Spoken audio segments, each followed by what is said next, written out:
હરસિદ્ધિ એક દિશા શૂન્યથી સર્જન તરફમાં આપ સૌનું હાર્દિક સ્વાગત છે। આજે આપણે ધોરણ 7 સામાજિક વિજ્ઞાનના પ્રકરણ 1 રાજપૂત યુગ નવા શાસકો અને રાજ્યો વિશે ચર્ચા કરવાના છીએ। આગળના વિડીયોમાં પણ આપણે ધોરણ 7નું સામાજિક વિજ્ઞાનનું પ્રકરણ 1 બે મહારાજ્યો કનોજ અને વાતાપીની ચર્ચા કરેલી છે, જે ગુજરાતમાં એક પુસ્તકમાં બદલાવ થયો હતો અને તેની એક પ્રકાશિત કોપી મારી પાસે હતી, તો એમાંથી મેં થોડી માહિતી અપલોડ કરેલી છે, તો જરૂરથી જોજો। તેમાં જે બે મહાન સમ્રાટ, પ્રાચીન ભારતના જો મહાન સમ્રાટ કહેવાય તો હર્ષ અને તેમની સમકાલીન પુલકેશી દ્વિતીયની ચર્ચા કરેલી છે।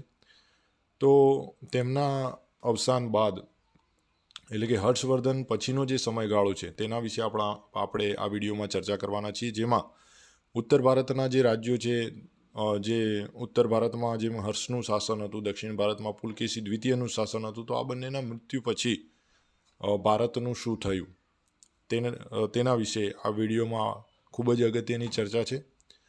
તો આપણે જો ચર્ચા કરીએ તો તે ઉત્તર ભારત અને દક્ષિણ ભારત જે હતું એ નાના નાના રાજ્યોમાં હવે વિભાજિત થઈ ગયું છે, જેમાં ગઢવાલ રાજ્ય, બુંદેલખંડના ચંદેલો, માળવાના પરમાર વંશ, ચૌહાણ વંશ, ચાવડા વંશ, સોલંકી વંશ, વાઘેલા વંશ, પાલ વંશ, સેન વંશ અને ત્યારબાદ સલ્તનત કાળની શરૂઆત એની પણ આપણે ચર્ચા કરવાના છીએ।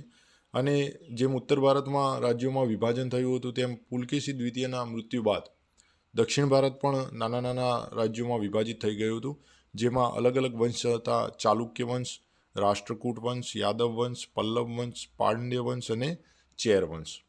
તો આપણે આજનો આપણો વિડીયો આગળ વધારતા સૌપ્રથમ ચર્ચા કરીશું આપણે ઉત્તર ભારતના રાજ્યો વિશે, અને ઉત્તર ભારતના રાજ્યોમાં સૌથી પ્રથમ ચર્ચા થશે ગઢવાલ રાજ્યની। એ પહેલાં આપણે હર્ષવર્ધન પછીના સમયગાળાની થોડી પુનરાવર્તન કરી લઈએ તો જે રાજપૂત યુગ છે તે રાજપૂત યુગ ક્યારથી ક્યારનો ગણાય, તો ઈસવીસન 700થી 1200 એટલે કે 500 વર્ષનો જે સમયગાળો છે તે રાજપૂત યુગ તરીકે ગણાશે।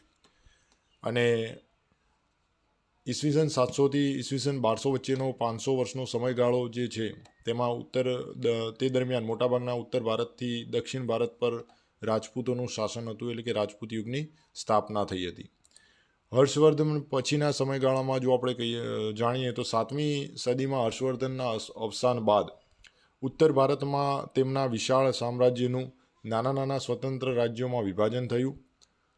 એ જ રીતે પુલકેશી બીજાના અવસાન પછી દક્ષિણ ભારતમાં પણ સ્વતંત્ર રાજ્યો બન્યા। મધ્યયુગના આ સમયને ભારતીય ઇતિહાસમાં રાજપૂત યુગ કહેવાય છે, અને આ રાજપૂત શબ્દનો અર્થ રાજપુત્ર એવો થાય છે, અને 14મી સદીના ભાટો રાજપૂતોને 36 કુળ ધરાવતા સમૂહ તરીકે વર્ણવે છે। અહીં રાજપૂતો વિશે આપણે અગત્યની ચર્ચા કરીશું। તો જે ભારતનું પહેલાંમાં અત્યારે પણ જે રાજપૂતોની જે ઓળખાણ છે તે છે કે તે જેટલા બહાદુર હોય છે એટલા જ ટેકીલા પણ હોય છે। તેમણે જે આપેલું વચન હોય છે તે પ્રાણના ભોગે તેઓ પાડે છે। દુશ્મનોને પીઠ બતાવવા કરતાં મૃત્યુ વિશેષ પસંદ કરે છે। ગૌ બ્રાહ્મણ પ્રતિપાલક હોય છે। શરણે આવેલાનું કોઈ પણ ભોગે રક્ષણ કરવાનું તેમનું કર્તવ્ય, લડાઈમાં ક્યારે અધર્મ આચરવાનું હોતું નથી। એની સામે જો રાજપૂતાણીઓની વાત કરીએ તો વીરત્વ માટે પ્રખ્યાત પુત્ર અને પતિને હસતા મુખે યુદ્ધમાં વિદાય આપતી, સતીત્વ, નિડરતા અને સત્ય માટે પ્રાણની પણ પરવા ન કરતી, જરૂર પડે તો હાથમાં તલવાર લઈ રણ મેદાને નીકળી પડતી, અને આવી ઘણી બધી વીરાંગનાઓના ઉદાહરણો છે। આપણે 7મી સદીની વાત કરી રહ્યા છીએ, તો 7મી સદીના અંતમાં સામંતશાહી શક્તિઓનો ઉદય થયો હતો કે જેઓ જેના કારણે ભારત નાના મોટા ભાગમાં વહેંચાયો હતો, અને અનેક રાજપૂત રાજવંશનો ઉદય થયો હતો। આ સમયને મધ્યયુગ કહે છે। મધ્યયુગ વિશે યાદ રાખજો, રાજપૂતનો જે સમયગાળો છે રાજપૂત યુગનો તે મધ્યયુગ કહેવાશે। ઈસવીસન 700થી 1200 500 વર્ષનો જે સમયગાળો છે તે। હવે આપણે અલગ અલગ રાજ્યો જે આગળ જોયું કે એમાં ઉત્તર ભારતના રાજ્યો અને દક્ષિણ ભારતના રાજ્યો, તો ઉત્તર ભારતના રાજ્યોમાં કયા કયા રાજ્યોનો સમાવેશ થશે, તો ગુર્જર પ્રતિહાર સામ્રાજ્યના પતન બાદ કનૌજનું ગઢવાલ રાજ્ય, બુંદેલખંડ કે જે પાછળથી જેજાક ભુક્તિના નામથી ઓળખાયું ત્યાંના ચંદેલો, માળવાનું પરમાર રાજ્ય એટલે કે અવંતી ઉજ્જૈની જે નગરી છે તે, અણહિલવાડનું સોલંકી રાજ્ય એટલે કે પાટણ, દાહલનું ચેદી રાજ્ય, શાકંભરીનું ચૌહાણ રાજ્ય, દક્ષિણ રાજસ્થાનનું ગોહિલવાડ, આવા અલગ અલગ રાજ્યો એ ઉત્તર ભારતમાં તેમનો સમાવેશ થયો હતો.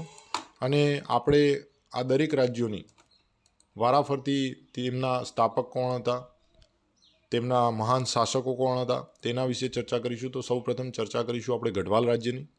સ્થાપક હતા ચંદ્રદેવ. રાજધાની યાદ રાખજો કે કનોજ સિવાય કાશી પણ તેમની રાજધાની હતી, કેમ કે આપણે જાણીએ છીએ કે હર્ષવર્ધનના સમયમાં કનોજ રાજધાની હતી, એટલે તે જ આગળ વધશે. કનોજ સિવાય કાશી રાજધાની હતી. અને આ વંશમાં મદનચંદ્ર અને ગોવિંદચંદ્ર નામના પ્રતાપી શાસકો થઈ ગયા હતા. એમાં જે ગોવિંદચંદ્ર હતા એ ખૂબ જ પ્રતાપી અને પરાક્રમી હતા. એવું કહેવાય છે કે આ શાસનકાળ દરમિયાન જે સલ્તનત કાળ હતી, જે મુગલ સામ્રાજ્ય હતા, એ લોકોએ ભારત ઉપર ખૂબ જ હુમલા કરેલા. અને તેમાં જો સૌથી મોખરે નામ લેવામાં આવે તો મોહમ્મદ ગજનબીનું છે. તો આવા મોહમ્મદ ગજનબીના આક્રમણને પણ ગોવિંદચંદ્રજીએ અટકાવ્યું હતું, એટલે એમને પ્રતાપી અને પરાક્રમી રાજા કહેવાતા હતા. આ સિવાય બૌદ્ધ વિહારોનો જીર્ણોદ્ધાર તેમણે કરાવ્યો હતો. ગજનવીના આક્રમણને અટકાવ્યું હતું, એટલે તેમને મહાન અને પ્રતાપી અને પરાક્રમી રાજા કહેવાતા હતા. હવે આપણે દ્વિતીયમાં ચર્ચા કરીશું ઉત્તર ભારતના રાજ્યોમાં બુંદેલખંડના ચંદેલોની. બુંદેલખંડનું જે પ્રદેશ છે કે જે પાછળથી જેજાગ ભુક્તિના નામથી ઓળખાયું હતું. બુંદેલખંડ પ્રદેશનું ચંદેલોનું રાજ્ય પાછળથી જેજાગ ભુક્તિના નામથી ઓળખાયું હતું. આ રાજ્યમાં પણ યશોવર્ધન, કીર્તિવર્મન, પરિમર્હિદેવ એટલે કે પરમાર જેવા મહાન શાસકો થઈ ગયા. એ વખતે ચંદેલોના ઘણા નગરો પ્રખ્યાત હતા, જેમાં ખજુરાહો, કાલિંજર અને મહુવા. આપણે ખજુરાહો વિશે જાણીએ છીએ કે તે મંદિરોને લઈને મોટું તીર્થસ્થાન છે. એ સિવાય આ જે બુંદેલખંડ છે તેમાં ચંદેલોએ મહાન એવા ધાર્મિક મકાનો અને જળાશયો બનાવીને સુશોભિત બનાવ્યા હતા. ખજુરાહો, કાલિંજર અને મહુવા ચંદેલોના મુખ્ય નગરો હતા. ખજુરાહો તેના ભવ્ય મંદિરોને લઈને તીર્થસ્થાન તરીકે પ્રખ્યાત થયું હતું. ચંદેલો એ બુંદેલખંડમાં મહાન ધાર્મિક મકાનો, જળાશયો બંધાવીને સુશોભિત બંધાવ્યું હતું. હવે આપણે ચર્ચા કરીશું ઉત્તર ભારતનું ત્રીજું રાજ્ય એટલે કે માળવા, કે જ્યાં આગળ પરમાર વંશ હતો. તો માળવાનું જે પ્રદેશ છે એ પહેલેથી જ પ્રાચીન કાળથી જ આપણે સૌ જાણીએ છીએ કે જે વખત મહારાજ્યો બન્યા હતા એ વખતથી જ જે 16 મહાજનપદો હતા એ 16 મહાજનપદોમાં પણ અવંતી અને ઉજ્જૈનનું નામ હતું. તો એટલા પ્રાચીન કાળથી જે માળવાનો પ્રદેશ છે તે જાણીતો છે.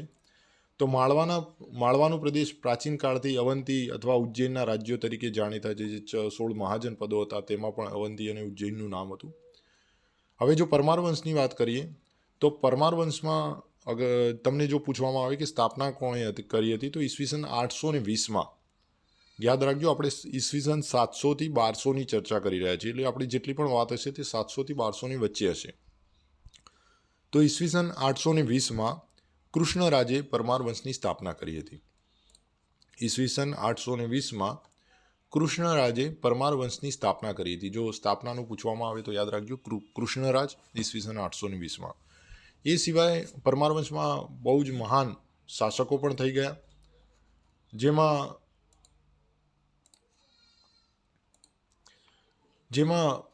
સિયક, મુંજ અને ભોજ જેવા મહાન શાસકોની વાત થાય છે. જો ભોજ રાજા વિશે વાત કરીએ તો ભોજ એ પરમાર વંશના સૌથી શ્રેષ્ઠ રાજા હતા, કેમ કે સૌથી લોકપ્રિય અને આદર્શ જો રાજાની વાત થાય તો તેમાં સૌપ્રથમ નામ આવશે ભોજ પરમારનું.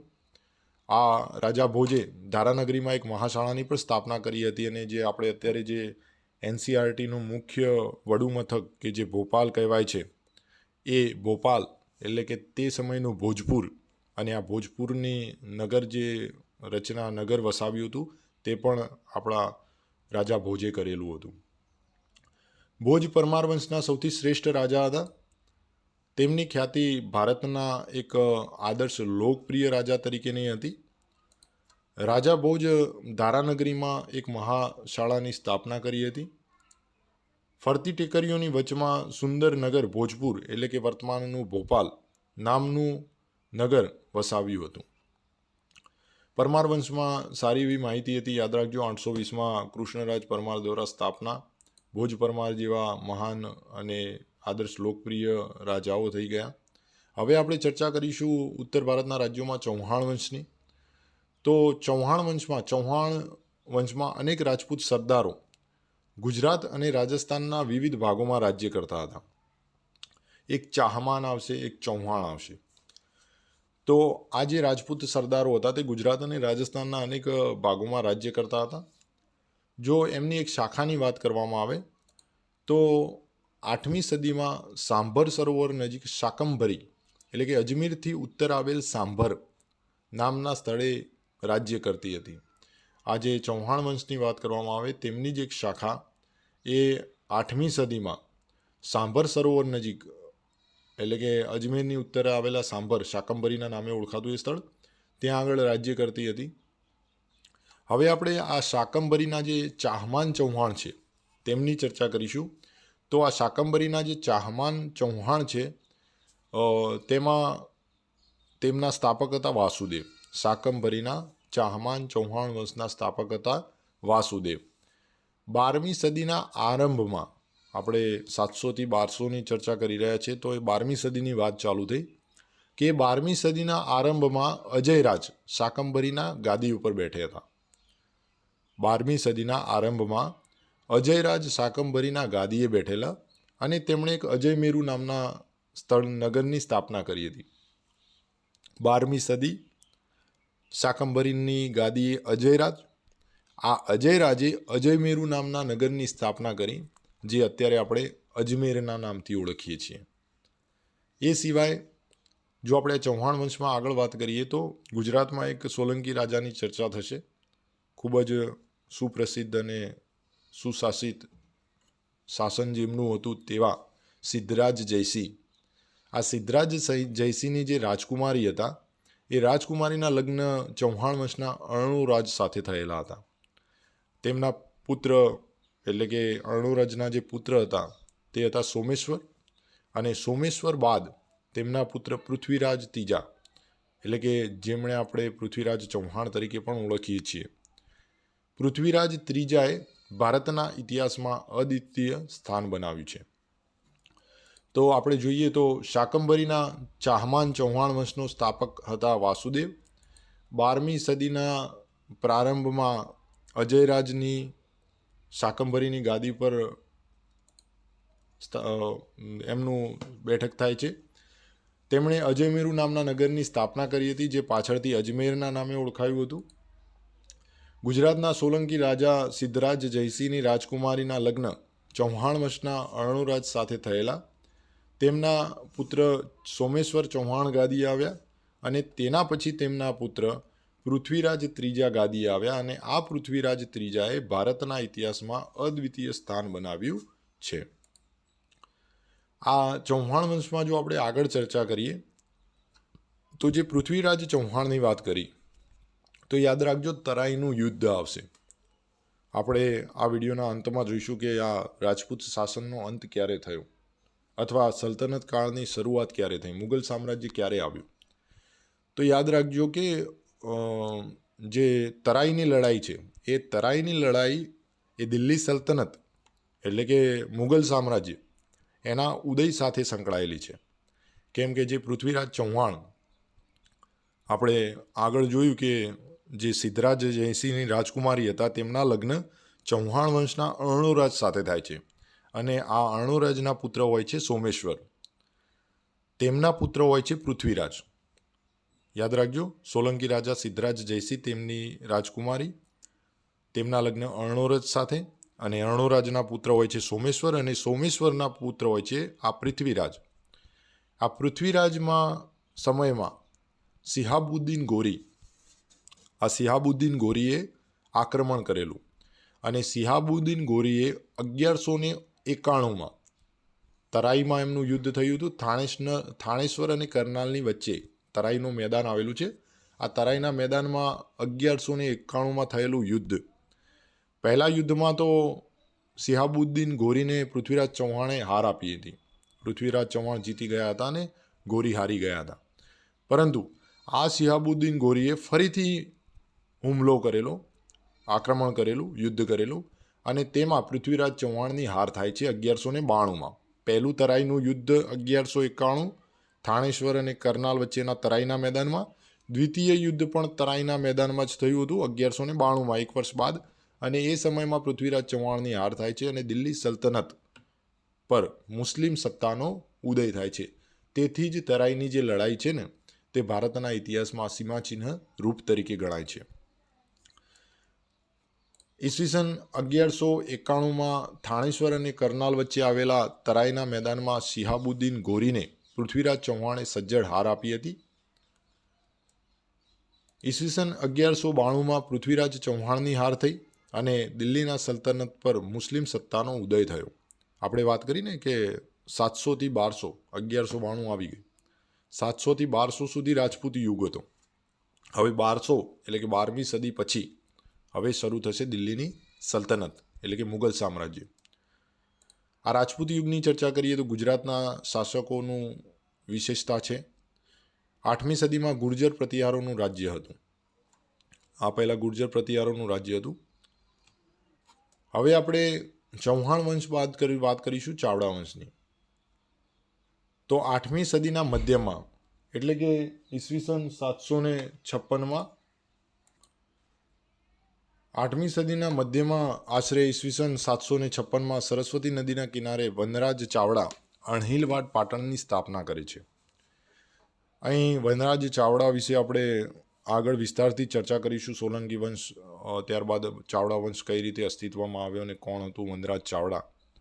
આ વનરાજ ચાવડા વિશે આપણે એક મસ્ત સરસ ઉદાહરણ છે મિત્રતાનું, કે જે આ અણહિલવાડ નામ પાડ્યું હતું, અણહિલવાડ પાટણ. એમાં જે આ અણહિલ છે તે અણહિલ વનરાજ ચાવડાના બાળપણના મિત્ર હોય છે, અણહિલ ભરવાડ, અને તેમના નામ ઉપરથી આ નગરનું નામ અણહિલવાડ પાટણ પાડેલું છે એવી માન્યતા છે. આ સમયે ગુજરાતમાં, સૌરાષ્ટ્ર અને કચ્છમાં ચાવડા વંશના સ્થાપકો હતા, શાસકો હતા. અને વિસ્તારની જો વાત કરીએ તો વઢવાણ, દીવ, ઓખામંડળ, પાટગઢ એટલે કે લખપત અને ભદ્રાવતી એટલે કે કચ્છનો સમાવેશ થાય છે. 8મી સદીના મધ્યમાં આશરે ઈસવીસન 756માં સરસ્વતી નદીના કિનારે વનરાજ ચાવડાએ અણહિલવાડ પાટણની સ્થાપના કરી હતી. પોતાના બાળમિત્ર અણહિલ ભરવાડના નામથી વનરાજ ચાવડાએ આ નવીન નગરનું નામ અણહિલવાડ પાટણ રાખેલું છે એવી માન્યતા છે. આ સમયે ગુજરાતમાં, સૌરાષ્ટ્ર અને કચ્છમાં ચાવડા વંશના શાસકો હતા. આ શાસકો જેમાં વઢવાણ, દીવ, ઓખામંડળ, પાટગઢ એટલે કે લખપત અને ભદ્રાવતી એટલે કે કચ્છનો સમાવેશ થાય છે. ચાવડા વંશ બાદ આપણે ચર્ચા કરીશું સોલંકી વંશની. તો સોલંકી વંશમાં તો ઘણા બધા મહાન શાસકો થઈ ગયા અને ગુજરાતમાં જે રાજપૂત શાસનનો સુવર્ણ યુગ કહેવાય તે આ સોલંકી વંશનો કહેવાય છે. બધા શાસકોમાં સોલંકીઓના શાસનકાળને ગુજરાતના રાજપૂત શાસનનો સુવર્ણ યુગ ગણવામાં આવે છે. એમાં જો આપણે શાસકોની ચર્ચા કરીએ તો સોલંકીઓના શાસનકાળને ગુજરાતના રાજપૂત શાસનનો સુવર્ણ યુગ ગણવામાં આવે છે. આ વંશમાં મૂળરાજ ભીમદેવ પ્રથમ, સિદ્ધરાજ જયસિંહ, કુમારપાળ, ભીમદેવ બીજો વગેરે શક્તિશાળી શાસકો થઈ ગયા. દરેક વિશે આપણે વિગતે ચર્ચા કરવાની છે. સોલંકીઓના શાસનમાં ગુજરાત આર્થિક અને સાંસ્કૃતિક દૃષ્ટિએ સમૃદ્ધ હતું. જૂનાગઢના શાસક રાણ ખેંગારની દીકરી ઉદયમતીના લગ્ન ભીમદેવ પ્રથમ સોલંકી સાથે થયા હતા. અહીં નાની નાની માહિતી આપણે લઈ જઈશું અને ત્યારબાદ આની વિસ્તારથી ચર્ચા કરીશું. તો પ્રથમ યાદ રાખજો કે ભીમદેવ પ્રથમ જે સોલંકી હતા એ ભીમદેવ પ્રથમ સોલંકીના લગ્ન ઉદયમતી સાથે થાય છે. આ ઉદયમતી ક્યારના હોય છે તો જૂનાગઢના રા ખેંગારની દીકરીનું નામ છે ઉદયમતી. અને આ રાણી ઉદયમતી જે છે ને અત્યારે વર્લ્ડ હેરિટેજ સાઇટ યુનેસ્કો દ્વારા જે દરજ્જો આપવામાં આવે છે તેમાં એક રાણીની વાવનો પણ સમાવેશ થાય છે, જે ગુજરાત રાજ્યના પાટણ જિલ્લામાં આવેલી છે. તો આ રાણીની વાવ કોણે બનાવી હતી? તો આ રાણીની વાવ એ રાણી ઉદયમતીએ બનાવી હતી.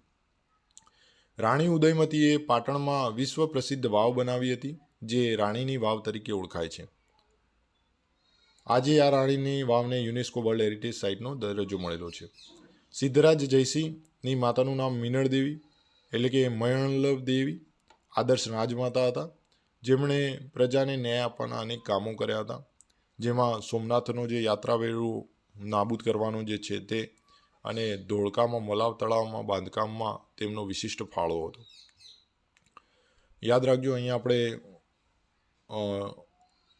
સોલંકી શાસનમાં એક તો ભીમદેવ પ્રથમ સોલંકીની ચર્ચા કરી, જેમના લગ્ન જૂનાગઢના શાસક રાખેંગારની દીકરી ઉદયમતી સાથે થાય છે, અને આ ઉદયમતીનું નામ જોડાયેલું છે પાટણની વિશ્વ પ્રસિદ્ધ વાવ રાણીની વાવ, જેમની બનાવી હતી રાણી ઉદયમતીએ. એ સિવાય આપણે સિદ્ધરાજ જયસિંહની ચર્ચા કરીશું, જેમની માતા મીનળ દેવી હતા, જે આદર્શ રાજમાતા તરીકે ઓળખાય છે, અને તેમને પ્રજા માટે સારા એવા કાર્યો કર્યા હતા, જેમાં ધોળકાના મલાવ તળાવનું બાંધકામ અને જૂનાગઢમાં જે યાત્રાવેરો નાબૂદ થયો તે સાથે જોડાયેલું છે. સિદ્ધરાજ જયસિંહની વાત કરીએ તો તે સમયમાં સંકળાયેલા હતા કલિકાલ સર્વજ્ઞ. કલિકાલ સર્વજ્ઞ એટલે કે હેમચંદ્રાચાર્ય. આ હેમચંદ્રાચાર્યજીએ સિદ્ધરાજ જયસિંહ સાથે સિદ્ધહેમ શબ્દાનુશાસન નામના સમૃદ્ધ ગ્રંથની રચના કરી હતી. હેમચંદ્રાચાર્યજીએ સિદ્ધહેમ શબ્દાનુશાસન સમૃદ્ધ ગ્રંથની રચના કરી હતી, અને આ ગ્રંથ સમગ્ર નગરમાં હાથી ઉપર રાખીને એની શોભાયાત્રા નીકાળી હતી, અને પાટણના જે રાજા હતા સિદ્ધરાજ જયસિંહ એ પ્રજા સાથે ચાલ્યા હતા, એટલે કે ખૂબ જ અગત્યનો પ્રસંગ હતો. ત્યારબાદ કુમારપાળ સોલંકી વંશમાં આવશે. આ કુમારપાળ ઉપર પણ આચાર્ય હેમચંદ્રાચાર્યનો પ્રભાવ સારો એવો હતો. તો સિદ્ધરાજ જયસિંહ એ કલિકાલ સર્વજ્ઞ હેમચંદ્રાચાર્યજી પાસે સિદ્ધહેમ શબ્દાનુશાસન નામના સમૃદ્ધ ગ્રંથ એટલે કે વ્યાકરણ ગ્રંથની રચના કરાવી હતી. આ ગ્રંથની નગરમાં હાથી ઉપર શોભાયાત્રા કાઢી હતી, અને ત્યારે પાટણના રાજા આમ પ્રજાની સાથે ચાલ્યા હતા. કુમારપાળ પણ પ્રજા કલ્યાણની શાસક હતા, અને આચાર્ય હેમચંદ્રાચાર્યનો પ્રભાવ વધારે હતો. આચાર્ય હેમચંદ્રાચાર્યના પ્રેરણાથી રાજા કુમારપાળે રાજ્યમાં જુગારની રમત, પશુવધ પર પ્રતિબંધ મૂક્યો હતો, અને અહિંસાના પાલન માટે કડક આજ્ઞાઓ કરી હતી. અને તેમનાથી વિશિષ્ટ હેમચંદ્રાચાર્યએ કુમારપાળ ચરિત્ર ગ્રંથની રચના કરી હતી. યાદ રાખજો, હેમચંદ્રાચાર્યજીએ કુમારપાળ ચરિત્ર ગ્રંથની રચના કરી હતી, એટલે કે કુમારપાળ ચરિત્ર ગ્રંથ લખીને આ રાજાની પ્રતિષ્ઠામાં ખૂબ જ વધારો કર્યો હતો. કુમારપાળના બાદ અજયપાળ પાટણની ગાદીએ આવે છે, અને 4 વર્ષના શાસન બાદ તેમનું અવસાન થતાં ગુજરાતની રાજગાદી પર તેમના પુત્ર મૂળરાજ બીજા આવે છે. એટલે કે કુમારપાળ ચરિત્ર ગ્રંથ લખીને હેમચંદ્રાચાર્યજીએ આ રાજાની પ્રતિષ્ઠામાં વધારો કરેલો, અને ત્યારબાદ કુમારપાળ બાદ અજયપાળ પાટણની ગાદીએ આવ્યા હતા, અને લગભગ 4 વર્ષના શાસનમાં તેમનું અવસાન થતાં ગુજરાતની રાજગાદી પર તેમના પુત્ર મૂળરાજ બીજા આવ્યા હતા. હવે આપણે મૂળરાજ બીજાની જો ચર્ચા કરીએ તો તે નાની ઉંમરે રાજા બન્યા હતા, અને આપણે આગળ વાત કરી કે સિહાબુદ્દીન ગોરી કે જેમણે પૃથ્વીરાજને હરાવ્યા હતા, જે 1192માં જે હુમલો થયો હતો પૃથ્વીરાજ ચૌહાણ ઉપર, અને તરાઈની જે મેદાનમાં લડાઈ થઈ હતી, કે તરાઈની જે યુદ્ધ કહેવાય છે, દ્વિતીય યુદ્ધ પૃથ્વીરાજ ચૌહાણ અને સિયાબુદ્દીન ઘોરી વચ્ચેનું. તો આ સિયાબુદ્દીન ઘોરી 1192 પહેલાં ગુજરાતમાં હુમલો કર્યો હતો. યાદ રાખજો મિત્રો કે 1192 પહેલાં 1178માં તેમણે ગુજરાત ઉપર હુમલો કરેલો, અને એ સમયે મૂળરાજ સોલંકી પોતે નાની ઉંમરના હોવા છતાં તેમણે સિહાબુદ્દીન ગોરીને હરાવ્યા હતા સામનો કરીને. 1178માં તરાઈનું યુદ્ધ થયું 1191 ને 92માં. એમાં 1191માં પૃથ્વીરાજ ચૌહાણ જીતી જાય છે, પરંતુ 1192માં તરાઈના દ્વિતીય યુદ્ધમાં થાણેશ્વર અને કરનાલના વચ્ચેના જે તરાઈના મેદાનમાં થયું છે તેમાં પ્રથમ યુદ્ધમાં પૃથ્વીરાજ જીતી જાય છે, પરંતુ દ્વિતીય યુદ્ધમાં પૃથ્વીરાજ હારી જાય છે. પરંતુ 1192 પહેલાં એટલે કે 1178માં આ સિયાબુદ્દીન ઘોરીએ ગુજરાત ઉપર પણ આક્રમણ કરેલું અને એ સમયે મૂળરાજ બીજા કે જે નાની ઉંમરે હતા એ તેમણે આ ઘોરીનો સામનો કરીને ઘોરીને હરાવ્યા હતા. એટલે જે મૂળરાજ બીજા હતા તે પહેલેથી જ સારા એવા શાસક હતા. ઈસવીસન 1178ની આસપાસ સિયાબુદ્દીન ઘોરીએ ગુજરાત પર આક્રમણ કરેલ ત્યારે મૂળરાજ બીજાએ નાની ઉંમરે તેમનો સામનો કરી તેમને હરાવ્યા હતા. આ લડાઈમાં તેમની મદદ કરેલી નાડોલના ચાહમાન રાજા અને તેમના ભાઈ કીર્તિપાલે. તેમના ભાઈ કીર્તિપાલે તેમની મદદ કરી હતી. સોલંકી વંશની સત્તા નબળી પડતા ગુજરાતમાં ગાદી ઉપર વાઘેલા વંશનું શાસન આવ્યું. એટલે કે સોલંકી વંશ બાદ આપણે ચર્ચા કરીશું હવે વાઘેલા વંશની. અહીં યાદ રાખજો, આ 1178, 1191, 1192 આપણે દરેક વિડીયોમાં સાલ સાથે એકબીજાને જોડતા રહીશું.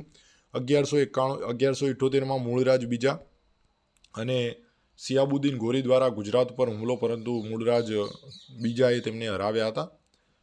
1191માં તરાઈનું યુદ્ધમાં 1191માં જે પ્રથમ યુદ્ધ થયું તેમાં પૃથ્વીરાજ ચૌહાણની જીત થાય છે, પરંતુ દ્વિતીય યુદ્ધમાં તેમની હાર થાય છે અને દિલ્હી સલ્તનતની શરૂઆત થાય છે મુગલ સામ્રાજ્યથી. હવે આપણે વાઘેલા વંશની ચર્ચા કરીએ તો વાઘેલા કોણ હતા? તો પહેલાં તો તેઓ સોલંકીઓના વફાદાર સરદારો હતા. વાઘેલાઓ સોલંકીઓના વફાદાર સરદારો હતા અને જે વાઘેલાઓ હતા તેમને સેવાઓ બદલ સોલંકીઓએ તેમને વ્યાઘ્રપલ્લી એટલે કે વાઘેલ નામનું ગામ આ અર્ણોરાજને આપ્યું હતું. અર્ણોરાજ યાદ રાખજો, જે સિદ્ધરાજ જયસિંહ એમના પુત્રીના લગ્ન જે થયા હતા તે અર્ણોરાજ સાથે થયા હતા. તો જે વાઘેલા છે તેમની સેવાને બદલામાં સોલંકીઓએ વ્યાઘ્રપલ્લી એટલે કે વાઘેલ નામનું ગામ અર્ણોરાજને આપ્યું હતું. જે ગામના નામ ઉપરથી તેમના વંશજો વાઘેલા કહેવાયા અને તેઓ પણ મૂળ ચૌલુક્ય જાતિના હતા.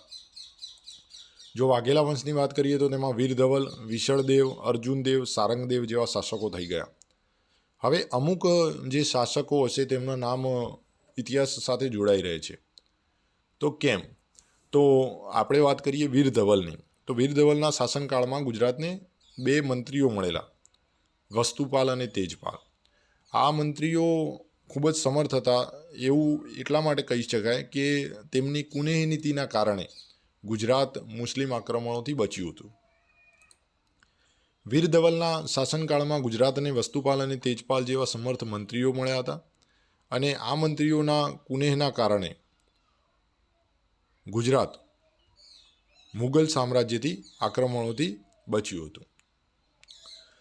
જો વાઘેલા વંશના છેલ્લા શાસક કર્ણદેવ વાઘેલાની વાત કરવામાં આવે તો ઈસવીસન 1304ની આસપાસ ગુજરાતમાં દિલ્હી સલ્તનતની સ્થાપના થઈ. જો આગળની આપણે ચર્ચા કરીએ કે 12મી સદી એટલે કે 1192માં જે પૃથ્વીરાજ ચૌહાણની હાર થાય છે ત્યારથી દિલ્હી સલ્તનતની શરૂઆત થઈ જાય છે. જે મુસ્લિમ સત્તા છે તેની શરૂઆત 1192થી જ થઈ જાય છે. પરંતુ જો આપણે ગુજરાતની ચર્ચા કરીએ તો ગુજરાતમાં અંતિમ જે વાઘેલા વંશના રાજા હતા તે હતા કર્ણદેવ વાઘેલા. એટલે કે 1304માં આસપાસ ગુજરાતમાં જે દિલ્હી સલ્તનત છે તેની સ્થાપના થાય છે. આગળ આપણે ચર્ચા કરીશું પાલ વંશની. પાછા પરત આપણે આવી જઈશું 8મી સદીમાં, કેમ કે આપણે 700થી 1200ની વાત કરી રહ્યા છીએ. તો 8મી સદીના મધ્ય ભાગમાં બંગાળમાં પાલ વંશનું શાસન હતું અને જે આ પાલ જે છે એ જે પાલ વંશના સ્થાપક હતા, વંશજો હતા, તેમના નામના અંતમાં પાછળના ભાગમાં પાલનો સમાવેશ થતો હતો. આ વંશના સ્થાપક અને તેના વંશજોના નામોમાં પાલ શબ્દ પાછળના ભાગમાં આવતો હોવાથી આ વંશને બંગાળનો પાલ વંશ કહેવામાં આવે છે. પાલ વંશની સ્થાપના કોણે કરી હતી? તો પાલ વંશની સ્થાપક ગોપાલ હતા. ઈસવીસન 750થી 770 દરમિયાન તેમનું શાસન ગણવામાં આવે છે. પાલ વંશના સ્થાપક ગોપાલ ઈસવીસન 750થી 770 ના સમય દરમિયાન તેઓ રાજવી હતા. અને પાલ વંશના પતન બાદ 1095માં સેન વંશની સ્થાપના થઈ. પાલ વંશ જ્યારે પતન થયું તો તેની બાદ 1095માં સેન વંશની સ્થાપના થઈ. આ સેન વંશના નોંધપાત્ર રાજા હતા વિજયસિંહ પ્રથમ. અને આ વિજયસિંહ પ્રથમના પુત્ર બલ્લાલ સેને દાનસાગર અને અદ્ભુત સાગર નામના ગ્રંથો રચ્યા હતા. યાદ રાખજો, પાલ વંશ. તો પાલ વંશમાં પાલ જે છે તે આ વંશના શાસકોના બાદ નામની પાછળ લાગતું હતું. બંગાળની વાત થાય છે. એમના સ્થાપક હતા ગોપાલ. સમયગાળો 750થી 770. અને પાલ વંશના પતન બાદ 1095માં સેન વંશની સ્થાપના થાય છે. સેન વંશમાં જો નોંધપાત્ર રાજા ગણાય તો તે હતા વિજયસિંહ પ્રથમ. અને વિજયસિંહ પ્રથમના પુત્ર બલ્લાલ સેને દાનસાગર અને અદ્ભુત સાગર નામના ગ્રંથો રચ્યા હતા. હવે અહીં પણ જુઓ, 1095 એટલે કે 12મી, આપણે 11મી સદી, ત્યારબાદ 12મી સદી અને 12મી સદી બાદ એટલે કે સલ્તનત કાળ, દિલ્હીનો જે સલ્તનત કાળ કહેવાય, મુગલ સામ્રાજ્યની શરૂઆત, તેના વિશે આપણે ચર્ચા કરીશું. તો હવે પછી આપણે ચર્ચા કરવા જઈ રહ્યા છીએ સલ્તનત કાળની. તો આપણે વાત કરી કે ગુજરાતમાં કર્ણદેવ વાઘેલા એના એ અંતિમ વાઘેલા શાસક હતા. અને એમના સમયના બાદ એટલે કે ઈસવીસન 1304માં ગુજરાતમાં દિલ્હી સલ્તનતની સ્થાપના થઈ હતી. કર્ણદેવ વાઘેલાના સમયમાં ઈસવીસન 1304ની આસપાસ ગુજરાતમાં દિલ્હી સલ્તનતની સ્થાપના થઈ હતી.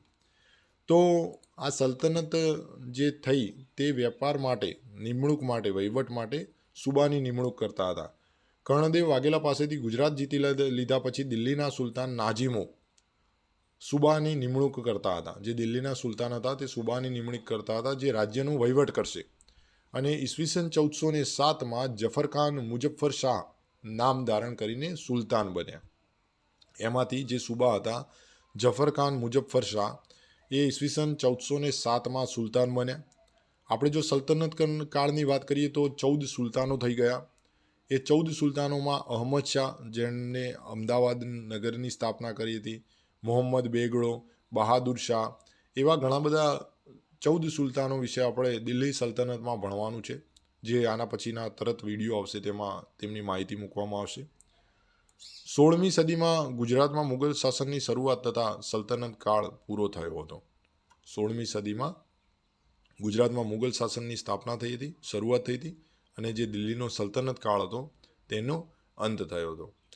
તો આપણે ચર્ચા કરી અત્યાર સુધીમાં ભારતમાં ઉત્તર ભારતના રાજ્યોની. ત્યારબાદ આપણે સલ્તનત કાળની ચર્ચા કરી.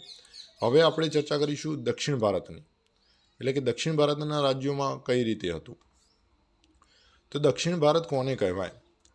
તો આપણે એક વિડીયોમાં અમે પૂરા ભારતનું તમને નકશામાં બતાવેલું છે કે મધ્યમાં નર્મદાની ખાડીઓ આવેલી છે, ખીણો આવેલી છે. તો નર્મદાની જે ખીણો છે તેની ઉપરના ભાગમાં વિંધ્ય અને નીચેના ભાગમાં દક્ષિણનો ઉચ્ચ પ્રદેશ આવેલો છે.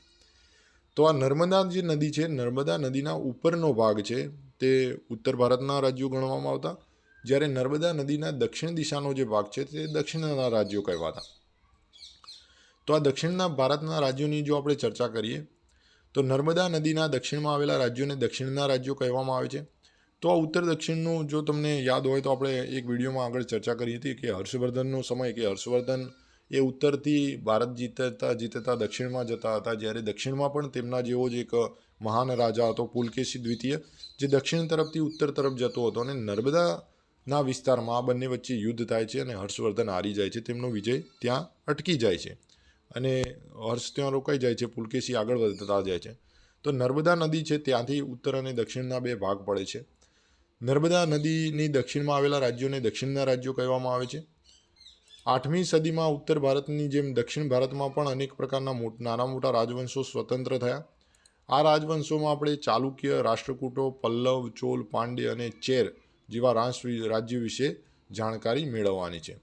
તો સૌપ્રથમ આપણે ચર્ચા કરીશું ચાલુક્ય વંશની. તો પ્રથમ આપણે યાદ રાખવાનું છે સ્થાપક. ચાલુક્ય વંશના પ્રથમ રાજા કોણ હતા? તો ચાલુક્ય વંશના પ્રથમ રાજા હતા જયસિંહ. આ સિવાય આપણે ચાલુક્ય વંશમાં એ પણ શીખી ગયા પુલકેશી પ્રથમ, જે ખૂબ જ મહાન અને પ્રતાપી રાજા હતા. આ પુલકેશી પ્રથમે વાતાપીને પોતાની રાજધાની બનાવી હતી. આપણે આના આગળનો જે વિડીયો ધોરણ 7નો જે મૂક્યો છે, 2 મહારાજ્યો વાતાપી અને કનોજ, જેમાં વાતાપીમાં આપણે આ બધી ચર્ચા કરેલી છે, એકવાર જોઈ લેજો. પુલકેશી પ્રથમે ઈસવીસન 540માં વાતાપીને રાજધાની બનાવીને અલગ સ્વતંત્ર રાજ્ય સ્થાપ્યું હતું. આ વંશ વાતાપી એટલે કે અત્યારનું બાદામી એટલે કે કર્ણાટક, ત્યાં ચાલુક્ય વંશ તરીકે ઓળખાવ્યું. ચાલુક્ય વંશના જો વંશમાં આપણે વાત કરીએ તો કીર્તિવર્મન, પુલકેશી પ્રથમ, પુલકેશી બીજો જેવા મહત્ત્વના શાસકો થઈ ગયા. આ વાતાપી ચાલુક્યની સત્તા નબળી પડતા તેમની જ એક શાખા કે જે કૃષ્ણા અને ગોદાવરી નદીના વચ્ચેના પ્રદેશમાં સ્થાપિત થઈ હતી, જેને વેંગીનો પ્રદેશ કહેવાતો, અને તેમના સ્થાપક હતા વિષ્ણુવર્ધન. કૃષ્ણા અને ગોદાવરી નદી વચ્ચેના પ્રદેશમાં એક અન્ય શાખા જે ચાલુક્ય વંશની હતી તે અસ્તિત્વમાં આવી, સ્થાપિત થઈ, જેના સ્થાપક હતા વિષ્ણુવર્ધન. આ પૂર્વીય ચાલુક્ય શાસકોએ પોતાની રાજધાની વેંગીમાં રાખી હોવાથી તેમને વેંગીના ચાલુક્ય તરીકે ઓળખાયા. જે પૂર્વીય ચાલુક્ય શાસકો હતા તેમણે પોતાની રાજધાની વેંગીમાં રાખી હોવાથી તેમને વેંગીના ચાલુક્ય તરીકે ઓળખાવવામાં આવ્યા. આ વાતાપી અને વેંગી બે થયા. પહેલું થયું વાતાપી. વાતાપીમાં આપણે યાદ રાખવાનું પ્રથમ રાજા હતા જયસિંહ, પુલકેશી પ્રથમ. એમણે આ જે વાતાપી છે તેમાં રાજધાની સ્થાપી, સ્વતંત્ર રાજ્ય પુલકેશી પ્રથમે ઈસવીસન 540માં બનાવ્યું હતું. ત્યારબાદ તેમની જે એક શાખા આવી કૃષ્ણ અને ગોદાવરી એના વચ્ચે નદીના વચ્ચેના પ્રદેશમાં એટલે કે વેંગીમાં, જેમના સ્થાપક હતા વિષ્ણુવર્ધન. આના સિવાય અન્ય એક શાખા કલ્યાણીમાં અસ્તિત્વમાં આવી, એટલે કે વાતાપી અને વેંગીની જેમ કલ્યાણીમાં પણ ચાલુક્ય વંશની એક શાખા હતી, અને આ ચાલુક્યોને કહેવામાં આવતા કલ્યાણીના ચાલુક્ય. પહેલું વાતાપી, બીજું વેંગી અને ત્રીજું કલ્યાણી. હવે આ ચાલુક્ય વંશ બાદ આપણે અન્ય એક વંશની ચર્ચા કરીશું, જે છે રાષ્ટ્રકૂટ વંશ. તો દક્ષિણમાં ચાલુક્ય વંશની પડતી થઈ ત્યારે રાષ્ટ્રકૂટ વંશની સત્તાનો ઉદય થયો, અને આ સત્તાના પ્રથમ રાજા ઇન્દ્ર પ્રથમને ગણવામાં આવે છે. રાષ્ટ્રકૂટના પ્રથમ રાજા ઇન્દ્ર પ્રથમ. અને અન્ય એક શાસક હતા ગોવિંદ ત્રીજા, જે રાષ્ટ્રકૂટ વંશના શાસકોમાં સૌથી વધુ શક્તિશાળી શાસક હતા. ગોવિંદ ત્રીજા યાદ રાખજો. આપણે આગળ જે ચર્ચા કરી હતી તે ગોવિંદચંદ્રની આપણે ચર્ચા કરી હતી કે જેમણે ગજનવીને હરાવ્યા હતા. એ હતું નામ ગોવિંદચંદ્ર, ગઢવાલ રાજ્ય. અને હાલ આપણે ચર્ચા કરી રહ્યા છીએ ગોવિંદ ત્રીજાની, કે જે રાષ્ટ્રકૂટ વંશના સ્થાપકોમાં આવે છે. તો અહીં યાદ રાખજો રાષ્ટ્રકૂટમાં કે તેમના જે પ્રથમ રાજા છે તે રાજા ઇન્દ્ર પ્રથમને ગણવામાં આવે છે, અને જો સૌથી વધુ શક્તિશાળી રાજા જો પૂછવામાં આવે તો ગોવિંદ ત્રીજા. હવે આપણે આના પછી ચર્ચા કરીશું આપણે યાદવ વંશની. યાદવ નામ તો અત્યારે આપણે સૌ જાણીએ છીએ, જેમ કે આહિર આપણે ગણીએ તો તે યાદવ કુળમાં ગણી શકાય. એ સમયના યાદવ વંશમાં 2 રાજ્યો અસ્તિત્વમાં હતા. એક હતું દેવગિરી અને બીજું હતું દ્વારસમુદ્ર. દેવગિરી અને દ્વારસમુદ્ર, જો દ્વારસમુદ્રની વાત કરવામાં આવે તો દ્વારસમુદ્રમાં હોયસેલ વંશનું શાસન હતું, અને હોયસેલ જ એમની રાજધાનીનું નામ હતું. યાદ રાખજો કે યાદવ વંશની જો વાત કરવામાં આવે તો યાદવ વંશમાં 2 રાજ્યો અસ્તિત્વમાં, જેમાંથી એક હતું દેવગિરી અને બીજું હતું દ્વારસમુદ્ર.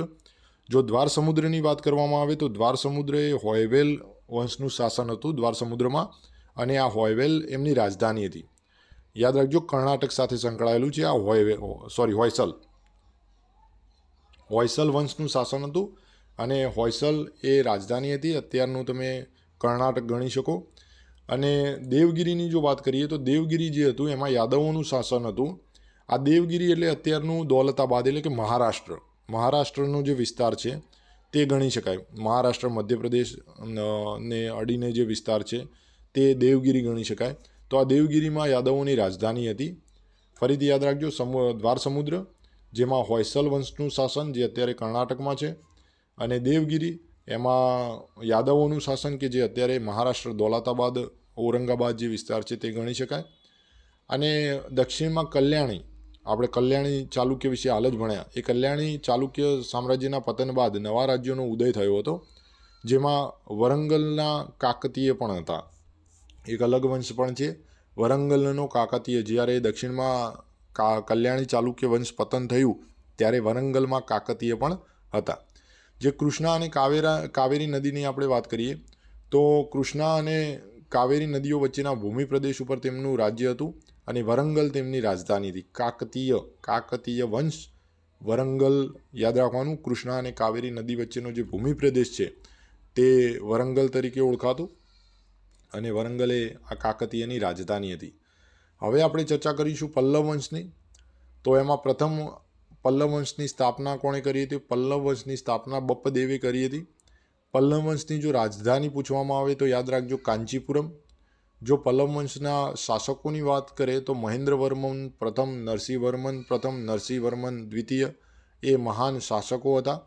જો રાજ્યોની વાત, વિસ્તારની વાત કરવામાં આવે નગરોની, તો તાંજોર, ત્રિચિનાપલ્લી અને પુદુકોટ્ટઈ જ્યાં આવેલા છે ત્યાં મધ્યકાળમાં ચોલ મંડળનું રાજ્ય હતું. તાંજોર, ત્રિચિનાપલ્લી, પુદુકોટ્ટઈ જ્યાં આવેલા છે ત્યાં મધ્યકાળમાં ચોલ મંડળનું રાજ્ય હતું અને આ ચોલ મંડળની રાજધાની હતી તાંજોર. જો ચોલ મંડળની ચર્ચા કરવામાં આવે તો રાજરાજ પ્રથમ, રાજાધિરાજ પ્રથમ અને રાજેન્દ્ર પ્રથમ એ તે વખતના મહાન શાસકો થઈ ગયા. અહીં યાદ રાખજો, આપણે બે વંશની વાત કરીએ, એક પલ્લવ વંશ અને એક ચોલ વંશ. પલ્લવ વંશ અને ચોલ વંશ.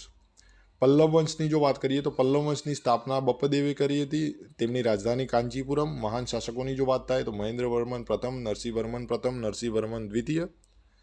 અને જો આપણે ચોલ વંશની સ્થાપના વાત કરીએ તો ચોલ વંશમાં તાંજોર, ત્રિચિનાપલ્લી, પુદુકોટ્ટઈ જેવા સ્થળો આવેલા છે ત્યાં મધ્યકાળમાં ચોલ મંડળનું રાજ્ય હતું. આ ચોલ મંડળની રાજધાની હતી તાંજોર, જેમાં રાજરાજ પ્રથમ, રાજાધિરાજ પ્રથમ, રાજેન્દ્ર પ્રથમ જેવા મહાન શાસકો થઈ ગયા.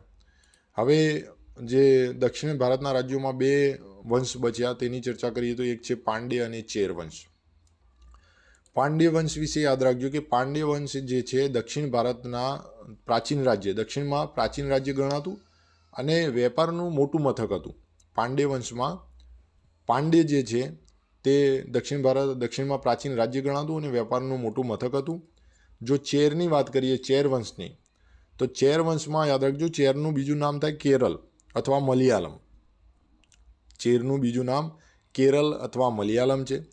તમિલથી જે અલગ થયા, જે વિસ્તાર, જે ભાગ તમિલથી અલગ થયો, એ તમિલથી અલગ થયેલા એક ભાગ પર ચેર વંશનું શાસન હતું. આ ચેરનું બીજું નામ કેરળ અથવા મલયાલમ છે.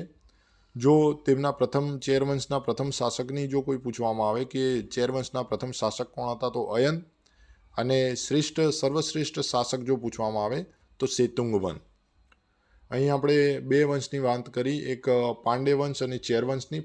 પાંડ્ય એક વિસ્તાર છે દક્ષિણ ભારતનો અને વેપારનું મોટું મથક હતું તે સમયમાં. ચેર વંશની વાત કરવામાં આવે તો તમિલથી જે ભાગ અલગ પડ્યો તેમાંનો એક ભાગ એટલે ચેર, જ્યાં ચેર વંશનું શાસન હતું. અને ચેરનું બીજું નામ થાય કેરળ અથવા મલયાલમ. અયન એ ચેરનો પ્રથમ શાસક હતો, ચેર વંશનો પ્રથમ શાસક હતો અયન. અને જો સર્વશ્રેષ્ઠ શાસક વિશે પૂછવામાં આવે તો સેતુંગવન.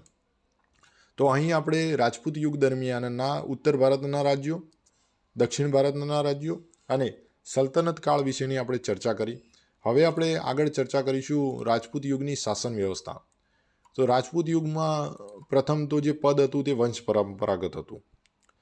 દ્વિતીય, એમાં એવું નહોતું કે જ્યેષ્ઠ પુત્ર જ રાજાધિકારી બને, પરંતુ રાજા પોતે પોતાના પુત્રોમાંથી ઉત્તરાધિકારી નક્કી કરતા, જે પ્રથમ યુવરાજ બનતા અને ત્યારબાદ તેમને રાજા બનાવવામાં આવતા. અમુક એવા પણ ઉદાહરણો છે જ્યાં લોકો અથવા રાજદરબારીઓએ ચૂંટણી કરીને રાજાની પસંદગી કરી હોય. યાદ રાખજો, આ પદ વંશ પરંપરાગત હતું, પણ એના સિવાય પણ અમુક જગ્યાઓ હતી જ્યાં આગળ ચૂંટણી કરીને દરબારીઓ અથવા લોકોએ રાજાને પસંદ કર્યા હોય. તો એવું જ એક ઉદાહરણ છે કાશ્મીરનું યશસ્કર, જે કાશ્મીરના રાજા હતા. ત્યાં આગળ કાશ્મીરના યશસ્કરની બ્રાહ્મણોની સભાએ પસંદગી કરી હતી. કાશ્મીરના જે યશસ્કર રાજા થઈ ગયા તેમની બ્રાહ્મણોની સભાએ પસંદગી કરેલી હતી. જો રાજપૂત યુગના મંત્રીઓની વાત કરીએ તો 2 મંત્રીઓ હતા. મંત્રીઓ 2 પ્રકારના હતા. એક હતા અમાત્ય અને બીજા હતા સચિવ. અમાત્યનું કામ શું હતું? તો મંત્રણા અને રાજનીતિ કરવાનું. અહીં યાદ રાખજો, આ પણ પૂછાઈ શકે કે રાજપૂત શાસનમાં મંત્રીઓ કેટલા પ્રકારના? તો મંત્રીઓ 2 પ્રકારના હતા. એક અમાત્ય અને બીજો સચિવ. અમાત્યનું કામ શું હતું? તો મંત્રણા અને રાજનીતિ કરવાનું. જ્યારે સચિવનું કાર્ય હતું લડાઈ અને સુલેહ કરવાનું. જે સચિવ હતા તે લડાઈ અને સુલેહનું કાર્ય કરતા, પરંતુ જે અંતિમ નિર્ણય છે, દરેક પ્રકારની નીતિનો અંતિમ નિર્ણય રાજા પોતે કરતા. આ શાસન દરમિયાન પણ જે અમલદારો હતા તેમાં અલગ અલગ નામ હતા કે મહાપ્રતિહાર, દંડનાયક, જે આપણે આગળની જે પ્રણાલીઓ છે તેમાં જોઈ ગયા. આ સમયે શાસનના અમલદારોમાં મહાપ્રતિહાર અને દંડનાયક જેવા મુદ્દાઓ અમલમાં હતા. નગરની જે સભા હતી તેના વડાને નગરપતિ કહેવાતો. નગરની સભાનો વડો નગરપતિ કહેવાતો. ગ્રામીણ સંસ્થાઓનું વિશેષ મહત્ત્વ હતું. મુગલ સામ્રાજ્યમાં પણ ગ્રામ પંચાયતનું મહત્ત્વ રહ્યું છે. અહીંયા પણ રાજપૂત શાસનમાં પણ ગ્રામીણ સંસ્થાનું વિશેષ મહત્ત્વ હતું, જ્યારે મુગલ સામ્રાજ્યમાં પણ ગ્રામ પંચાયતનું મહત્ત્વ રહેલું છે. ઉત્તરની જેમ દક્ષિણ ભારતમાં પણ ગ્રામ પંચાયતને આધીન હતું, જેનો વડો મુખી કે સરપંચ કહેવાતો.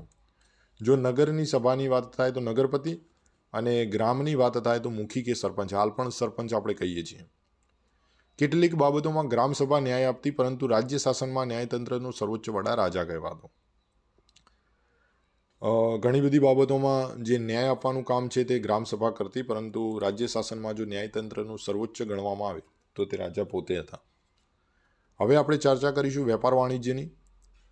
તો વિદેશ ખાતેના વેપાર ઉપરની જકાત વસૂલ કરવાની, વસ્તુઓનું મૂલ્ય ધરાવવાની અને રાજ્યમાં ઉપયોગી થતી વસ્તુઓ મંગાવવાની વ્યવસ્થા રાજપૂત યુગમાં, એટલે કે વાણિજ્ય વ્યવસ્થા ઉપર દેખરેખ રાખવા માટે એક અલગ વિભાગ હતો. યાદ રાખજો કે જે વાણિજ્ય વ્યવસ્થા સાથે, જેમ કે કોઈ વેપાર ઉપર જકાત વસૂલ કરવાની હોય, કોઈ વસ્તુઓનું મૂલ્ય નક્કી કરવાનું હોય, ઉપયોગી વસ્તુઓ મંગાવવાની હોય, તો એ સમય માટે એક અલગ જ વિભાગ રાખવામાં આવ્યો હતો વાણિજ્ય વ્યવસ્થાનો. મુખ્ય કાર્ય હોય તેમણે જમીનના ઉપજનો 6ઠ્ઠો ભાગ આપવો પડતો હતો. જે આ 6ઠ્ઠો ભાગ આપતા, આમ જોઈએ તો તે કરના નામે ઓળખાય, પરંતુ અહીંયા ભાગના નામે ઓળખાય છે. રાજપૂત યુગમાં જમીન પરનો કર ભાગ નામે ઓળખાતો.